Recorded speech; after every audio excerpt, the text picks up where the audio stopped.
Assalamu alaikum. I am Mozma Riaz. Hope you all are doing well. Today we are going to discuss about the northern blotting. सबसे पहले discuss करेंगे इसका introduction. What is northern blotting? Northern blotting क्या है? The northern blotting is a technique. एक ऐसी technique है used in molecular biology. Molecular biology में यूज होती है. Research to study gene expression. Gene expression को स्टडी करने के लिए यूज होती है technique. By detection of RNA. RNA को डिटेक्ट करने के बाद जीन एक्सप्रेशन को चेक करते हैं. The northern blot also known as RNA blot. क्योंकि इसमें आरएनए यूज हो रहा था तो इसको हम आरएनए ब्लॉट भी कहते हैं. Is one of the blotting technique. एक ऐसी ब्लॉटिंग टेक्निक है use to transfer DNA and RNA onto a carrier for sorting and identification. इसमें क्या होता है, जिस तरह मैंने बताया कि जीन एक्सप्रेशन को स्टडी करने के लिए हम आरएनए को यूज़ करते हैं. तो इसमें क्या होता है, डीएनए और आरएनए को ट्रांसफ़र करता है कैरियर की तरफ और देन उसकी आइडेंटिफिकेशन करता है. The northern blot is similar to southern blot. Southern blot के बिल्कुल सिमिलर है except that RNA instead of DNA is the subject of analysis in this technique. Southern में क्या होता है, डीएनए यूज़ होता है, लेकिन नॉर्दर्न में क्या है, आरएनए यूज़ होता है. ये इनके दरमियान मेन डिफरेंस है. It's messenger RNA which is isolated and hybridised in northern blots. अब आरएनए कौन सा यूज़ होता है, मैसेंजर आरएनए यूज़ होता है जो कि आइसोलेशन में और हाइब्रिडाइज्ड में यूज़ होता है नॉर्दर्न ब्लॉटिंग में. Northern blotting. नॉर्दर्न ब्लॉटिंग की डिस्कवरी कब हुई थी? The northern blot technique was developed in 1977 by James Alwine, David Kemp and George Stark at Stanford University. Northern blotting को फर्स्ट टाइम डिस्कवर्ड किया गया था 1977 में. J C Alwine, a biologist with a sense of humour, developed a technique analogous to southern blot. J C Alwine ने क्या किया, एक ऐसी टेक्निक बनाई जो बिल्कुल सिमिलर थी टू द सॉदर्न ब्लॉटिंग में और लेकिन इनके दरमियान सिर्फ एक डिफरेंस था. वो डिफरेंस क्या था कि नॉर्दर्न में हम आरएनए को यूज़ करते हैं और सॉदर्न में हम क्या यूज़ करते हैं, डीएनए को यूज़ करते हैं. This time for identification of specific RNA within a complex RNA sampling using a labeled DNA probe. Northern में क्या होता है, ये बिल्कुल सिमिलर है सॉदर्न के. इसमें आरएनए यूज़ होता है और आरएनए के साथ लेबल्ड प्रोब यूज़ होता है डीएनए का. Alvin couldn't resist the temptation to call his technique the northern blot. Alvin ने क्या किया, इसकी टेक्निक को जो इसने डिस्कवर किया था उसको नेम दे दिया नॉर्दर्न ब्लॉटिंग का. View of northern blotting. इसको डायग्रामेटिकली एक्सप्लेन किया गया. इसकी प्रोसीजर को सबसे पहले क्या होता है, सबसे पहले स्टेप में DNA is cleaved. Electrophoresis is used to separate DNA. Electrophoresis use होती है डीएनए को सेपरेट करने के लिए. डीएनए जो हम यूज़ करते हैं प्रोब, लेबल डीएनए प्रोब को यूज़ करते हैं, उसको सबसे पहले कट कर दिया जाता है. सेकेंड स्टेप में क्या होता है, इसके फ्रेगमेंट्स को, DNA fragments are blotted. DNA के फ्रेगमेंट्स को ब्लॉटेड कर लिया जाता है on to nitrocellulose filter. Nitrocellulose filter paper पे रख के उसको ब्लॉटेड कर लिया जाता है. थर्ड में क्या होता है, filter is expose to radio active probe. Radio active probe पे एक्सपोज कर दिया जाता है उसको. फोर्थ स्टेप में क्या होता है, filter is expose to photographic film is developed. Last पे हमें रिजल्ट मिल जाता है एक्सरे फिल्म के through. Bands on X-ray film created by the label probe. जो बैंड्स बनते हैं उसके ज़रिए हम आइडेंटिफिकेशन कर सकते हैं जो जीन एक्सप्रेशन की. Principle of northern blotting. Northern blotting एक ऐसा मेथड है जिसमें हम जीन एक्सप्रेशन को स्टडी करते हैं by the use of RNA sample. RNA sample हम अब हमें कहाँ से मिलता है, एक होता है जीन ऑफ इंटरेस्ट, उससे हम आरएनए सैंपल को लेते हैं. उस लेने के बाद क्या करते हैं, उसको इलेक्ट्रोफोरेसिस के थ्रू कट करते हैं. कट करने के बाद उसको फ्रेगमेंट्स में चेंज कर देते हैं और उसके फ्रेगमेंट्स को देन हम सेपरेट करते हैं उसके साइज़ की बेसिस पे. सेपरेटेड आरएनए फ्रेगमेंट्स को हम ट्रांसफ़र कर देते हैं एक सपोर्ट मेम्ब्रेन में. उसमें क्या होता है, सपोर्ट मेम्ब्रेन में उसको कर दिया जाता है, देन उसको एक्सपोज कर दिया जाता है और हमें लास्ट पे रिजल्ट मिल जाता है बैंड्स की शक्ल में. This can be perform by the simple capillary method in the presence of specific buffer. Specific buffer को यूज़ करते हुए ये सिंपल कैपिलरी मेथड में भी परफॉर्म हो सकता है. RNA is an immobilized on membrane by baking at high temperature or UV cross linking.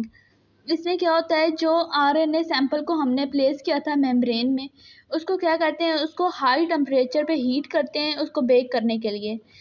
इससे क्या होता है, covalent linkage of RNA to membrane preventing nucleic acid from being washed away from subsequent processing. इसमें क्या होता है, covalent linkage of RNA to membrane, जो RNA का लिंकेज होता है, covalent linkage to the membrane, वो प्रिवेंट करता है न्यूक्लिक एसिड्स को फ्रॉम बीइंग वॉश्ड अवे, कि वो न्यूक्लिक एसिड्स वो वॉश्ड अवे हो जाएं उस प्रोसेसिंग के दौरान। Hybridisation with a label DNA और आरएनए प्रोब। इस देन क्या होता है, हम लेते हैं एक लेबल्ड डीएनए प्रोब को। If the sample contain the complementary RNA sequence, जो हमने सैंपल लिया है, प्रोब लिया है, अगर उसके अंदर कॉम्प्लीमेंट्री आरएनए सीक्वेंस है तो the probe will bind to membrane to form double standard DNA RNA hybrid molecule. अगर उसके अंदर कॉम्प्लीमेंट्री आरएनए नहीं है तो वो डबल स्टैंडर्ड नहीं बनाएगा। अगर उसके अंदर कॉम्प्लीमेंट्री सीक्वेंस मौजूद है तो वो अपने नेक्स्ट बनाएगा और एक डबल स्टैंडर्ड डीएनए या फिर आरएनए हाइब्रिड मॉडल में चेंज हो जाएगा। The final step is the detection of RNA of interest on the membrane using chromogen. इसमें क्या होता है, लास्ट स्टेप पे आके हम क्या करते हैं, उसके जो आरएनए हमने लिया था इंटरेस्ट ऑर्गेनिज्म से, उसको हम स्टडी कर लेते हैं, डिटेक्ट कर लेते हैं मेम्ब्रेन यूजिंग क्रोमोजन को यूज़ करते हुए। नॉर्दर्न ब्लॉटिंग, एगोडस जेल हमें चाहिए होता है for the process of gel electrophoresis. Gel electrophoresis के लिए यूज़ हो रहा था, आरएनए को कट करने के लिए। Nylon membrane, diazobenzyl oxyl methyl filter paper हमें चाहिए होता है। Complementary radio active probe, RNA double standard बनाने के लिए या डीएनए डबल स्टैंडर्ड बनाने के लिए। Formaldehyde for degradation, carbonyl group reacts to form stiff base with amino group of GSC. This prevent normal hydrogen bonding and maintaining RNA in denaturing state. उसके बाद क्या होता है, एक्सरे फिल्म होती है, जो कि लास्ट में हमें जो रिजल्ट मिलता है वो एक्सरे फिल्म पे मिलता है। उस पर क्या होता है, बैंड्स बन रहे होते हैं, उन बैंड्स की मदद से हम रिकॉग्नाइज करते हैं जीन एक्सप्रेशन को through the RNA. Note, no need of restriction enzyme for northern blotting. Restriction enzymes की हमें ज़रूरत नहीं होती नॉर्दर्न ब्लॉटिंग में। प्रोसीजर में क्या, स्टेप 1 में क्या होता है, DNA containing the gene of interest is extracted. जिस तरह मैंने पहले बताया था कि जीन ऑफ इंटरेस्ट हमने लेना है किसी भी ह्यूमन सेल से और उसको कट करना है फ्रेगमेंट्स में, लेकिन इस दफ़ा जेल इलेक्ट्रोफोरेसिस यूज़ नहीं होगा, इस दफ़ा रिस्ट्रिक्शन एंजाइम यूज़ होगा क्योंकि हम डीएनए को कट कर रहे हैं। स्टेप 2 में क्या होगा, the fragments are separated according to their size. Each band consists of many copies of particular DNA fragment. Thus, bands are invisible but can be visible by straining. इसमें क्या होता है, जो डीएनए फ्रेगमेंट्स होता है उनको कट कर लिया जाता है। कट करने के बाद उनको अकॉर्डिंग टू देयर साइज उनको अरेंज कर दिया जाता है। स्टेप 3 में क्या होता है, DNA bands are transfer to nitrocellulose filter by blotting. इसमें क्या होता है,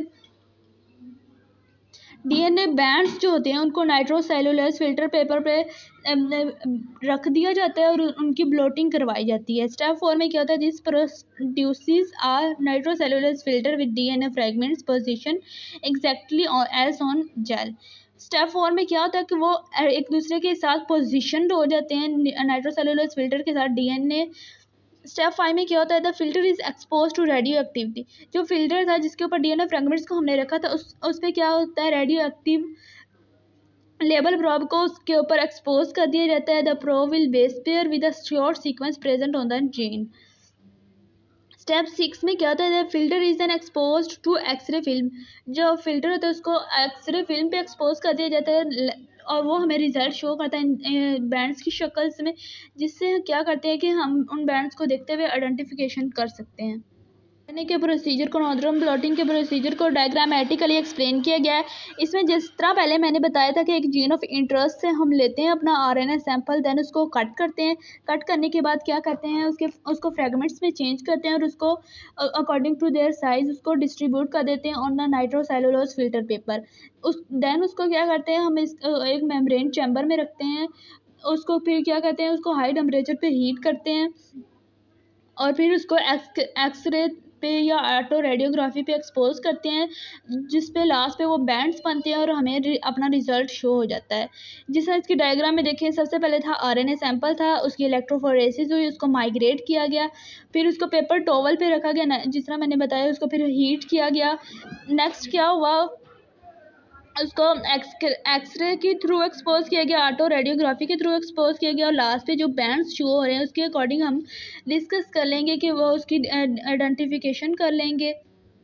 नॉर्दर्न ब्लॉटिंग, इसकी एप्लीकेशंस में क्या है, आप पार्टिकुलर जीन्स एक्सप्रेशन, जो जीन एक्सप्रेशन हमें लास्ट पे मिलता है, उसमें क्या करते हैं कि उससे हमें क्या पता चलता है, pattern between tissues, organs, development stages इस ऑर्गेनिज्म की क्या थी जिसका हमने जीन ऑफ इंटरेस्ट लिया था, इन्वायरमेंटल स्ट्रेस लेवल उसका क्या है, use to show over expression of oncogenes जो कि कैंसरस जीन्स होते हैं, उनका एक्सप्रेशन चेक करते हैं कि उनका ओवर एक्सप्रेशन है या उनका एक्सप्रेशन है या नहीं है।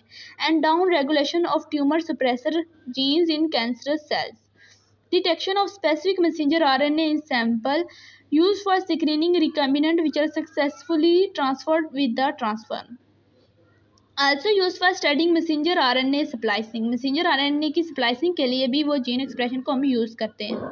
एडवांटेजेस और डिसएडवांटेजेस, एडवांटेजेस में क्या है, northern blots are particularly useful to determine condition under which specific genes are expressed, जिस तरह मैंने पहले बताया कि वो इसके एप्लीकेशंस में था कि वो स्ट्रेस लेवल के, हम उसकी कंडीशन को देख लेते हैं कि वो स्पेसिफिक जीन के थ्रू वो एक्सप्रेस कर देता है कि वो किस कंडीशन के दौरान वो अच्छे से वर्क कर पाएगा।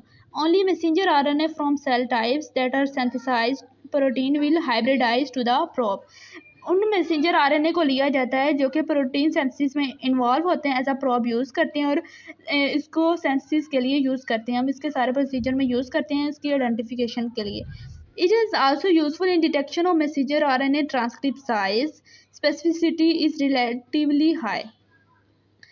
नेक्स्ट क्या है, RNA splicing is visible because alternatively spliced transcripts can be detected, blots can be stored for several years and reprobed if necessary, blots को हम काफ़ी टाइम के लिए यूज़ कर सकते हैं और उनको रीप्रॉब्ड भी कर सकते हैं अगर वो हमें ज़रूरत हो उनकी। नेक्स्ट है इसके डिसएडवांटेजेस में क्या है, risk of messenger RNA degradation, messenger RNA degrade हो सकता है जब हम उसको लेते हैं, उसको यूज़ कर रहे थे प्रोसेस में, तो उसको डिग्रेडेशन भी उसकी हो सकती है, during quantification of expressions are negatively affect हो जाता है। High doses of radioactive जो कि हम उसको एक्सपोज करते हैं रेडियो एक्टिव पे, formaldehyde are risk for workers and the environment, formaldehyde को हम यूज़ करते हैं रेडियो एक्टिव उस पर फॉल करवाते हैं, उसको एक्सपोज करते हैं, तो वो रिस्क है वर्कर्स के लिए भी और इन्वायरमेंट के लिए। The sensitivity of northern blotting is relatively low in comparison with that of RT-PCR, इसकी सेंसिटिविटी बहुत ही कम है in as compare to RT-PCR। Detection with multiple probes is difficult, multiple probes के साथ हम उसको डिटेक्ट करेंगे तो वो डिफ़िकल्ट होगा, एंड आल्सो टाइम कंज्यूम भी करेगा। Use of ethidium bromide depth and UV light needs special training and attention.